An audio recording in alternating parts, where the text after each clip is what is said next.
మహేష్ బాబు దర్శకధీరుడు రాజమౌళితో చేయబోతున్న సినిమా ఇప్పటికే ఈ మూవీకి వర్కింగ్ టైటిల్ గా SSMB 29 కూడా పెట్టేశారు.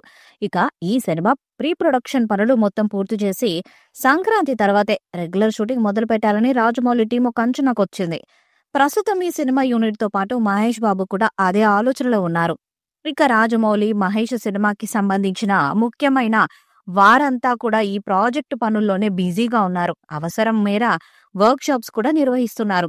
అయితే ఈ సినిమాలో హీరోయిన్, విలన్ ఎవరు అనేది ఇంకా ఫైనల్ కాలేదు. పాన్ వరల్డ్ సినిమాగా ఈ మూవీని తీసుకురాబోతున్నారు. అందులో భాగంగా రిచ్ ఉండేలా హాలీవుడ్ భామనే హీరోయిన్ గా పెట్టాలనే ఆలోచనలు కూడా చిత్ర యూనిట్ ఉంది. అయితే దీనిపై మరికొన్ని రోజుల్లో క్లారిటీ రానుంది. ప్రస్తుతం ఈ సినిమా ప్రణాళిక అంతా రాజమౌళి అనుకున్న ప్రకారమే నడుస్తుంది. అయితే ఆయన వద్ద మరో ప్లాన్ కి కూడా సిద్ధంగా ఉన్నారంట.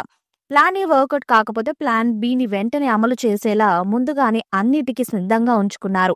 ఇందులో భాగంగా షూటింగ్ జనవరి 15 తర్వాత మొదలు కాకపోతే మార్చిలో మొదలు పెట్టాలని మరో ప్లాన్ కూడా ముందుకు వెళ్తున్నట్టుగా తెలుస్తుంది. మహేష్ కూడా జనవరి 15 తర్వాత ఎలాంటి ఇష్యూస్ లేకుండా షూటింగ్ కోసం డేట్స్ కేటాయించగలిగితే రాజమౌళి ప్లానింగ్ ప్రకారం షూటింగ్ కి వెళ్తారట. లేదంటే మార్చి నుంచి రెగ్యులర్ షూటింగ్ మొదలు పెడదామని మరో ఆప్షన్ మహేష్ బాబు ముందుంచినట్టు తెలుస్తుంది. దీన్ని బట్టి మహేష్ కి కూడా కొంత వెసులుబాటు ఇచ్చారని కూడా అంటున్నారు. మహేష్ కి వెకేషన్స్ ఏవైనా ఉన్నా జనవరి 15 లోపు ముగించుకోవాలి, లేదంటే మార్చిలోగా ముగించాలి. ఆ తర్వాత పూర్తిగా రాజమౌళికే మహేష్ సరెండర్ అవ్వాల్సి ఉంటుంది.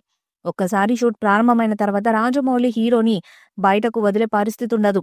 ప్రస్తుతం రాజమౌళి స్క్రిప్ట్ వర్క్ చేస్తున్నారు. అంతేకాకుండా స్టోరీతో పాటు క్యారెక్టర్స్, టెక్నికల్ విషయాలపై కూడా వర్క్ షాప్స్ జరుగుతున్నాయట. ఆ వర్క్ షాప్స్ కు మహేష్ కూడా అటెండ్ అవుతున్నట్టు సమాచారం. ఇక రీసెంట్ గా మహేష్ కొత్త లుక్స్ మరొకసారి సోషల్ మీడియాను ఒక ఊపేశాయి. ఇది ఇంటర్నేషనల్ లెవెల్లో ఉంటుందని అంతా బలంగా నమ్ముతున్నారు. సినిమా కోసం హాలీవుడ్ నటీనటులు, హాలీవుడ్ టెక్నీషియన్స్ ను ఎంపిక చేస్తున్నారట జక్కన్న. మొత్తానికి సినిమా షూటింగ్ అయితే జనవరి నుంచి మార్చి వరకు పోస్ట్ పోన్ అయింది. అయినా సరే సినిమా మీద క్యూరియాసిటీ అయితే ఎక్కడ తగ్గడం లేదు. అది జక్కన్న రేంజ్. ప్రస్తుతానికైతే మూవీ టీం నుంచి ఎలాంటి అధికారిక ప్రకటన రాలేదు. ఇక తర్వాత వచ్చే అప్డేట్స్ ఎలాంటి మ్యాజిక్ ని క్రియేట్ చేస్తాయో చూడాలి. ఈ వీడియోపై మీ అభిప్రాయాన్ని కామెంట్ బాక్స్ లో తెలియజేయండి. ఈ వీడియో మీకు నచ్చితే లైక్ చేయండి, షేర్ చేయండి, కామెంట్ చేయండి. మరిన్ని అప్డేట్స్ కోసం మన ఛానల్ సబ్స్క్రైబ్ చేయండి. అలాగే పక్కన ఉన్న గంట సింబల్ని గట్టిగా కొట్టండి.